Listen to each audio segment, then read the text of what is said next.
Bismillahirrahmanirrahim. Assalamualaikum warahmatullahi wabarakatuh.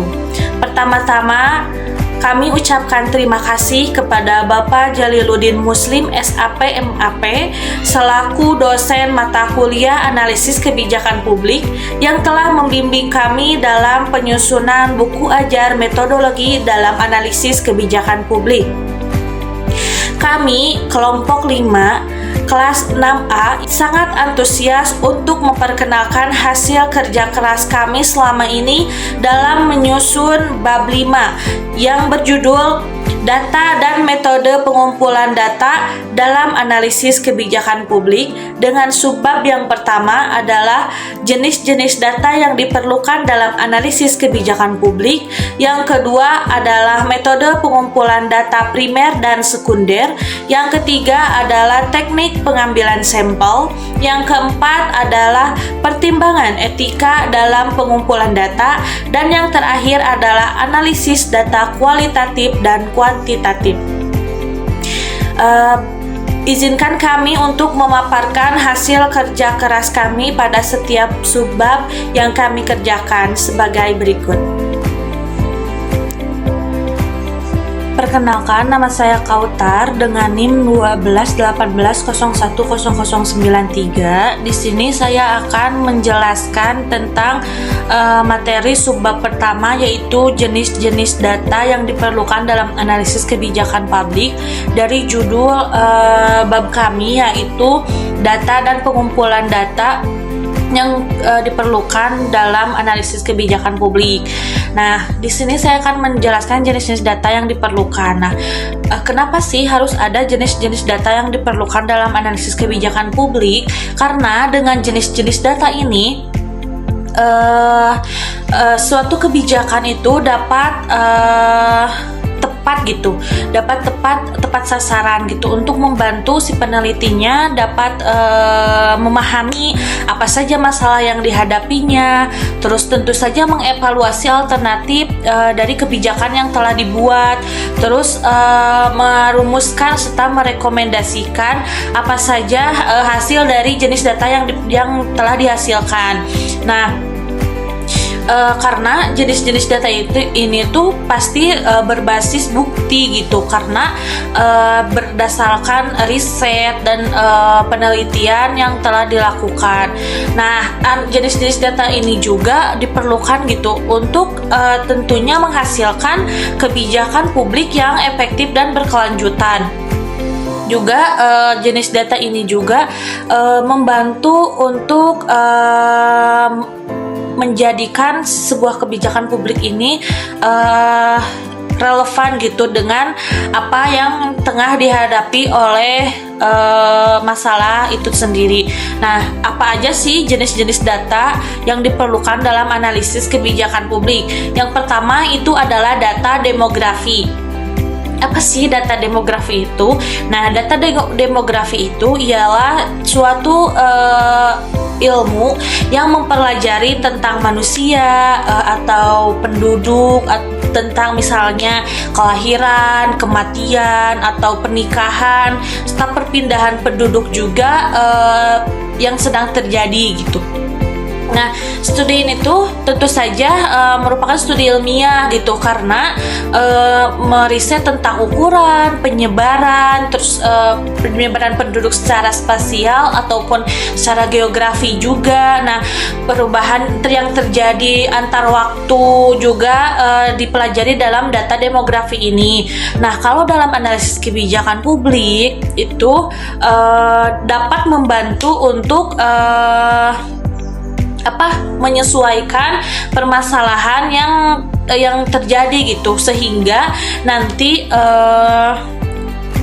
dalam data demografi ini tuh memahami gitu kebutuhan populasi dan mengembangkan kebijakan yang tentunya strategis, yang efektif, seperti tentang informasi populasi, misalnya usia, jenis kelamin, etnis, status pernikahan, pendidikan, dan lain-lain. Yang kedua ada data ekonomi. Nah, kalau data ekonomi itu apa sih? Data ekonomi itu data yang menggambarkan sebuah perekonomian yang aktual tentunya. Nah, data ekonomi ini tuh bisa jadi sebuah dasar gitu untuk kebijakan ekonomi ini itu kebijakan publik ini itu keluar gitu, karena data ekonomi ini itu pasti sifatnya empiris juga untuk baik secara ekonometrik ataupun deskriptif juga. Nah, data ekonomi ini tuh juga sebagai peran kunci gitu dalam analisis kebijakan publik, karena informasi yang digunakan juga seperti untuk merumuskan, mengevaluasi, dan mengimplementasikannya pun kebijakan ini itu untuk meningkatkan kesejahteraan masyarakat. Contohnya seperti dalam perencanaan ekonomi ini tuh data ekonomi ini tuh dapat menyusun perencanaan pembangunan secara jangka pendek ataupun data kesehatan. Nah, setelah data ekonomi terus ada data kesehatan. Data kesehatan ini tuh apa sih? Nah, kalau dalam analisis kebijakan publik, data kesehatan ini tuh meliputi perencanaan kesehatan ataupun mengidentifikasi kebutuhan kesehatan masyarakat, misalkan seperti merencanakan intervensi yang efektif dalam pengembangan program pencegahan seperti pencegahan stunting ataupun pencegahan penyakit ibu hamil dan lain-lain. Nah, ini itu menganalisis morbiditas atau dan moralitas untuk merancang program pencegahan ini secara tepat gitu. Yang selanjutnya itu dalam segi pemantauan dan evaluasi. Nah, pemantauan dan evaluasi ini tuh mencakup kinerja sekolahnya tentunya. Data ini mengenai hasil misalkan ujian atau tingkat kelulusan di sekolah tersebut gitu, atau angka partisipasi siswanya dalam mengefektivitaskan program pemerintah gitu. Nah, ini tuh yang selanjutnya juga bisa untuk pengambilan keputusan berbasis data gitu. Tentunya dalam pengambilan berbasis data itu bisa mengenai tentang program beasiswa ataupun pelatihan guru begitu. Yang terakhir itu tentunya transparansi dan akuntabilitas dalam hal akses publik gitu, karena ini juga sangat penting gitu dalam data pendidikan untuk analisis kebijakan. Data lingkungan. Kalau data lingkungan itu adalah data yang didasarkan dengan pengukuran tekanan lingkungan, keadaan lingkungan juga, dan juga dampaknya terhadap ekosistem yang ada. Nah, kalau dalam analisis kebijakan publik ini, fungsinya data lingkungan ini itu untuk menganalisis apa saja kebijakan publik terkait lingkungan, seperti memberikan pemahaman yang mendalam tentang tren yang terjadi saat ini, tantangan yang terjadi saat ini, juga dampak dari kebijakan yang diimplementasikan. Nah, kalau yang selanjutnya ada data sosial. Nah, data sosial itu pasti selalu tentang manusia gitu. Misal berasal dari fenomena sosial, atau dapat juga berupa data terstruktur, misalnya survei, atau tidak struktur juga bisa gitu. Data tidak struktur juga misalkan jejak digital. Nah, data ini tuh membantu untuk memahami isu-isu sosial yang dapat mempengaruhi kebijakan publik. Selanjutnya adalah data infrastruktur. Nah, yang selanjutnya data infrastruktur ini itu bisa mencakup informasi terkait tentang kondisi ataupun kapasitas, distribusi, ataupun bisa berbagai jenis infrastruktur infrastruktur fisik yang mendukung kegiatan sosial, ekonomi, lingkungan di suatu wilayah ataupun negara. Nah, analisis data infrastruktur ini itu menjadi krusial gitu, karena dalam konteks kebijakan publik publik, infrastruktur ini tuh memainkan peran penting gitu, karena dalam pembangunan ekonomi, terus tuh peningkatkan kualitas hidup serta distribusi keadilan sosial juga. Data ini bisa mencakup jenis infrastruktur, kondisi dan kinerja, konektivitas dan aksesibilitas, juga perawatan dan pemeliharaan, perencanaan pengembangan, dampak sosial dan lingkungan. Yang terakhir adalah integrasi dengan kebijakan lain. Selanjutnya adalah data politik. Kalau data politik juga bisa merujuk pada informasi yang berkaitan dengan proses politik seperti partai politik, pemilihan umum, perilaku pemilih, dinamika politik, ataupun data politik yang sangat penting juga.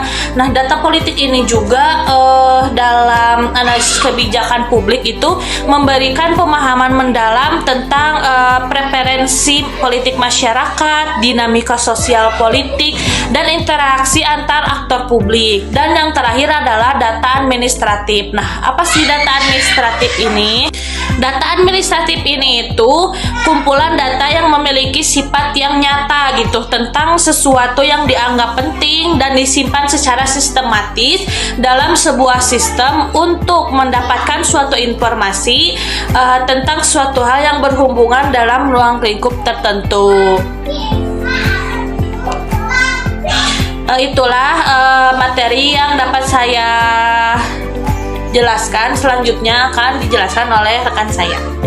Selanjutnya yaitu metode pengumpulan data primer dan sekunder. Baik, materi selanjutnya adalah metode pengumpulan data primer dan data sekunder. Sebelumnya kami menyampaikan terlebih dahulu pendapat para ahli terkait definisi data primer itu sendiri. Yang pertama adalah Indianto dan Supomo tahun 2002 yang dia menyampaikan bahwa data primer merupakan data yang dikumpulkan dan diolah langsung oleh peneliti dari objek yang diteliti. Menurut beliau juga data primer itu data yang validitasnya tinggi karena tidak terdapat campur tangan dari pihak yang lain. Kemudian adapun pendapat dari Sugiono tahun 2013 yang menyampaikan bahwa data primer adalah data yang langsung dikumpulkan oleh peneliti dari responden atau objek penelitian melalui survei, wawancara, observasi, atau eksperimen untuk menjawab pertanyaan penelitian yang telah dirumuskan. Setelah menyampaikan terkait definisi data primer itu sendiri, pembahasan selanjutnya adalah terkait metode pengumpulan data primer, yang mana kami cantumkan pula pendapat para ahli. Yang pertama adalah menurut Prawira pada tahun 2024 dalam pemaparannya pada pelatihan analisis kebijakan, beliau menyampaikan bahwa metode pengumpulan data primer itu terdapat dua kategori. Yang pertama adalah wawancara dan yang kedua adalah angket. Wawancara itu sendiri terbagi lagi menjadi dua jenis. Yang pertama adalah wawancara terbuka. Wawancara terbuka itu wawancara yang proses wawancaranya itu cenderung bebas atau tidak berstruktur, namun masih terkait dengan jenis penelitian atau topik penelitian gitu, sehingga peneliti bisa dengan leluasa mencari informasi secara mendalam kepada responden atau narasumber.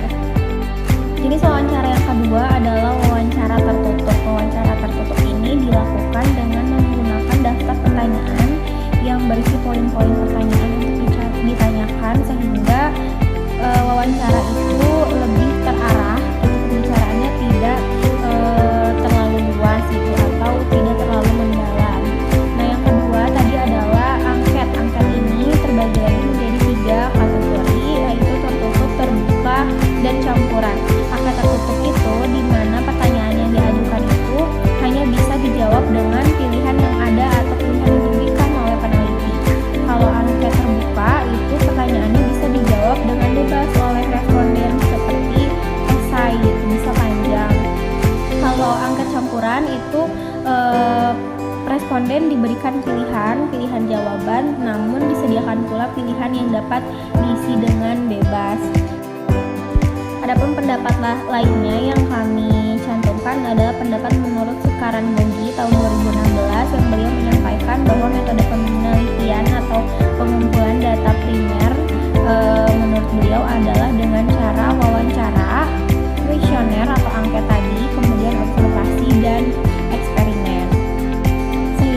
dapat kita ketahui bahwa data primer ini memiliki tingkat validitas dan reliabilitasnya yang tinggi karena cara pengumpulan datanya itu langsung ya dari responden itu sendiri dan memungkinkan peneliti untuk mendapatkan informasi yang lebih dalam atau lebih detail dan spesifik sesuai dengan kebutuhan penelitian. Selanjutnya adalah metode pengumpulan data sekunder. Menurut Sekaran dan Bogi tahun 2016, data sekunder adalah data yang telah dikumpulkan, diolah, dan dipublikasikan oleh organisasi atau perusahaan dengan tujuan yang berbeda dengan tujuan penelitian yang sedang dilakukan, sehingga sumber-sumbernya itu bisa berdasarkan literatur ilmiah, laporan perusahaan, atau database elektronik yang dapat ditemukan secara online. Adapun pendapat lainnya terkait data sekunder, menurut Arikunto tahun 2010, beliau menyampaikan bahwa data sekunder adalah data yang tidak langsung diperoleh oleh peneliti dari sumber aslinya, tetapi melalui pihak lain yang telah mengumpulkan data tersebut terlebih dahulu. Nah, metode pengumpulan data sekunder itu sendiri itu terdapat berbagai macam cara, begitu ya. Namun menurut Kuncoro tahun 2003 itu metode pengumpulan data sekunder didapatkan dari laporan tahunan. Jadi dari mengumpulkan laporan data tahunan dari organisasi atau perusahaan yang menjadi lokus penelitian. Kemudian dari publikasi resmi gitu. Misalkan dari website pemerintah atau website organisasi internasional. Adapun dari basis data elektronik yang diakses dari database elektronik secara online oleh peneliti itu sendiri. Nah, pendapat lainnya menurut Sekaran dan Bogi tahun 2016, metode pengumpulan data sekunder itu dari database elektronik yang bisa diakses seperti melalui ProQuest, ISTOR, dan lainnya. Adapun literatur sekunder yang biasanya dari jurnal ilmiah, artikel, atau laporan penelitian. Adapun didapatkan data dari laporan pemerintah yang dikumpulkan melalui laporan resmi yang diterbitkan oleh pemerintah, lembaga pemerintahan itu sendiri, atau mungkin dari organisasi. Baik, selanjutnya itu ada teknik pengambilan sampel, di mana penarikan sampel ini sangat penting dalam penelitian karena keterbatasan waktu, uang, dan usaha yang tidak memungkinkan untuk menyelidiki seluruh populasi. Nah, teknik pengambilan sampel yang tepat sangat krusial karena hasil penelitian dan kesimpulan akan didasarkan dari sampel yang diambil. Nah, sampel yang tidak referensif akan mengakibatkan kesimpulan yang keliru. Kemudian itu tujuan dari pengambilan sampel itu adalah untuk memperoleh informasi mengenai populasi secara keseluruhan dengan memastikan bahwa sampel yang diambil benar-benar mewakili populasi. Di sini ada beberapa teknik pengambilan sampel.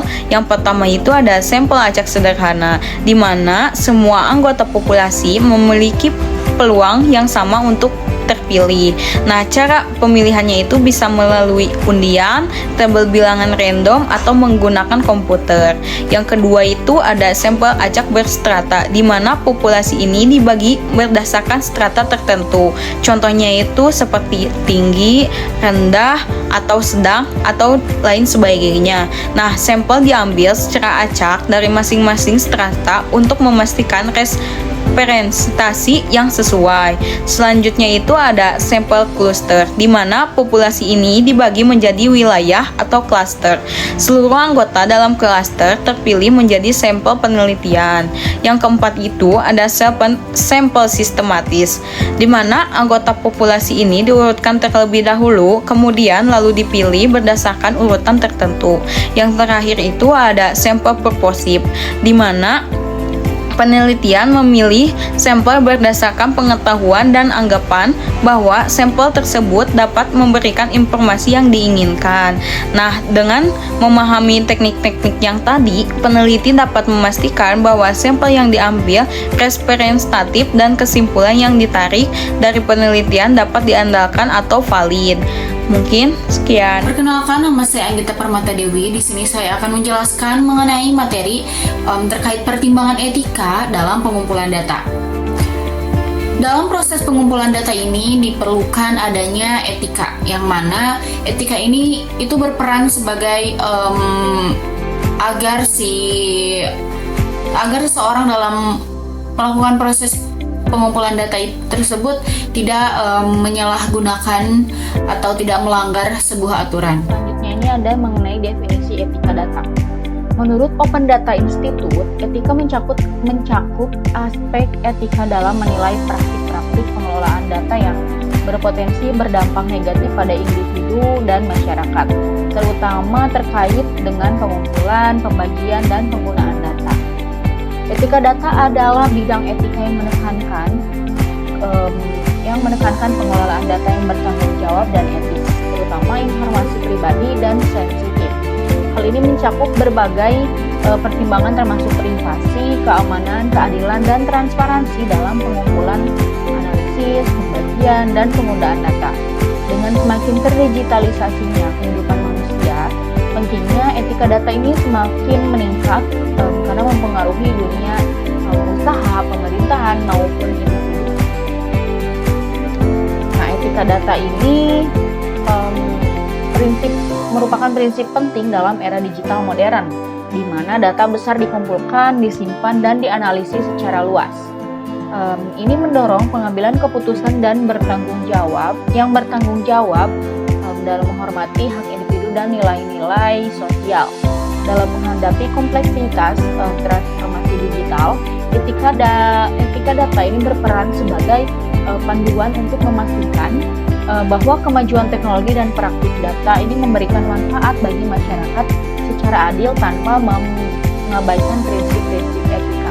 Nah, selain itu ini ada prinsip inti etika data.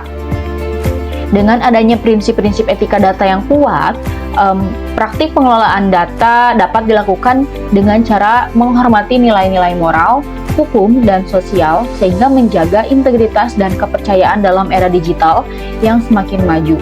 Nah, berikut merupakan prinsip-prinsipnya. Yang pertama ini prinsipnya adalah privasi.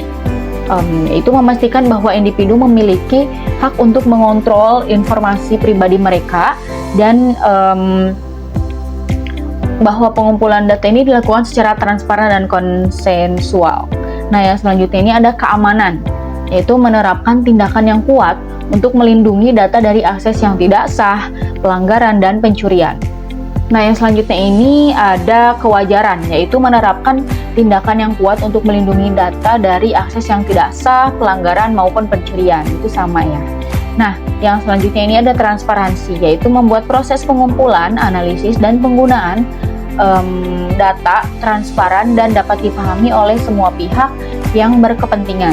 Nah, yang selanjutnya ini ada akuntabilitas, yaitu menuntut pertanggungjawaban dari organisasi dan individu atas cara mereka mengumpulkan, menggunakan, dan berbagi data. Nah, di sini ada kita memahami dulu etika dalam pengumpulan data. Etika data ini mencakup nilai dan prinsip moral yang mengatur pengumpulan, pembagian, dan penggunaan data dengan mempertimbangkan hak dan privasi individu serta menjamin transparansi dan keadilan. Nah, di sini ada kita memahami dulu etika. Nah, pertimbangan etika ini dalam pengumpulan data itu penting karena beberapa alasan. Yang pertama ini ada perlindungan privasi. Perlindungan privasi ini sangat penting karena kemampuan mengumpulkan informasi pribadi terperinci. Untuk itu, pengumpulan data harus etis dengan mendapatkan persetujuan, memastikan anonimitas jika diperlukan, dan transparan tentang penggunaan data tersebut akan digunakan untuk hal apa gitu. Nah, yang kedua ini ada menghindari penyalahgunaan data, yaitu praktik etis mencegah penyalahgunaan data seperti penggunaan diskriminatif, eksploitatif, atau manipulatif. Hal ini sangat penting ketika menangani data sensitif yang berbahaya jika disalahgunakan. Nah, yang ketiga ini ada membangun kepercayaan, yaitu praktik data etis yang membangun kepercayaan antara pengumpul data dan subjek. Data ditangani secara bertanggung jawab, maka subjek cenderung membagikan data, meningkatkan kualitas data dan analisis yang lebih andal. Nah, yang keempat ini ada memastikan keadilan keadilan. Nah, etika data memastikan pengumpulan dan analisis data yang tidak berkontribusi pada ketidaksetaraan dan atau ketidakadilan. Hal ini termasuk memperhatikan bias dalam pengumpulan data dan algoritma. Nah, yang terakhir ini ada tanggung jawab sosial, di mana tanggung jawab sosial ini merupakan praktik etis yang mencerminkan rasa tanggung jawab sosial dengan mempertimbangkan dampak data terhadap masyarakat. Data digunakan tidak hanya secara legal, tetapi juga dengan cara memberikan kontribusi positif pada kesejahteraan masyarakat. Nah, jadi pada intinya etika data itu dapat diartikan sebagai kompas dalam pengumpulan dan analisis data, memandu praktik menuju penggunaan informasi yang terhormat, bertanggung jawab, dan bermanfaat. Nah, data itu penting dalam pengambilan keputusan lintas sektor, mematuhi standar etika menjadi keharusan hukum dan moral. Materi yang selanjutnya ini ada tantangan pengumpulan data yang etis. Dalam proses pengumpulan data dengan mempertimbangkan etika ini tentu jelas pasti ada tantangannya. Nah, karena menjaga etika dalam pengumpulan data adalah tugas yang penuh tantangan, terutama di era di mana teknologi berkembang dengan cepat dan seringkali kita melebihi pedoman atau peraturan dan etika yang ada. Tantangan utamanya meliputi isu privasi, persetujuan partisipan, dan keamanan data yang memadai. Nah, yang pertama ini ada masalah privasi. Dengan kemampuan mengumpulkan informasi pribadi dalam jumlah besar, melindungi privasi individu menjadi tantangan yang signifikan.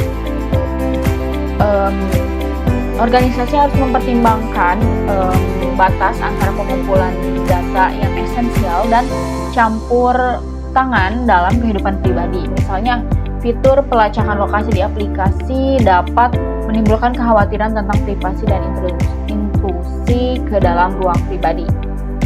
Yang selanjutnya ini ada mengenai persetujuan. Mendapatkan persetujuan berdasarkan informasi adalah prinsip etika yang penting. Namun, sering sulit untuk diterapkan dengan efektif. Banyak pengguna menyetujui syarat dan ketentuan tanpa sebelumnya itu memahami dari apa yang akan dilakukan ke depannya, sehingga menimbulkan pertanyaan tentang validitas persetujuan mereka. Contohnya tuh ya kayak sebuah instansi sedang meneliti sesuatu dan dibutuhkan adanya pengumpulan data dari beberapa orang. Nah, harus ada persetujuan dulu dari orang-orang tersebut, karena kalau misalkan tidak ada persetujuan nanti bisa terjadi simpang siur lah begitu. Jadi si orang tersebut merasa tercurangi gitu karena ya sebelumnya tidak ada persetujuan. Jadi tidak boleh seperti itu. Selanjutnya ini ada keamanan data, di mana dalam proses pengumpulan data ini tantangan besar adalah tentang keamanan data, di mana data yang kita peroleh atau data yang kita kumpulkan ini belum sepenuhnya aman. Memastikan keamanan data dari pelanggaran merupakan tantangan yang besar, karena dari hal tersebut jika kita mendapatkan data yang tidak aman itu dapat merugikan gitu ya.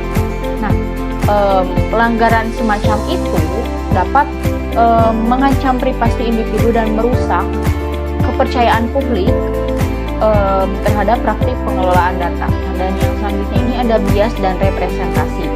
Jadi untuk hal ini yaitu memastikan bahwa metode pengumpulan data ini bebas dari bias dan akurat dalam mempresentasikan beragam populasi merupakan sebuah tantangan yang besar. Nah, selanjutnya selain itu ada transparansi dan akuntabilitas, yaitu menjaga transparansi dalam pengumpulan data, penggunaan, dan pembagian data itu penting untuk kepatuhan etis. Meskipun tantangannya kompleks, tetapi tetap saja untuk transparansi dan akuntabilitas ini merupakan hal penting dan menjadi sebuah tantangan yang besar dalam proses pengumpulan data.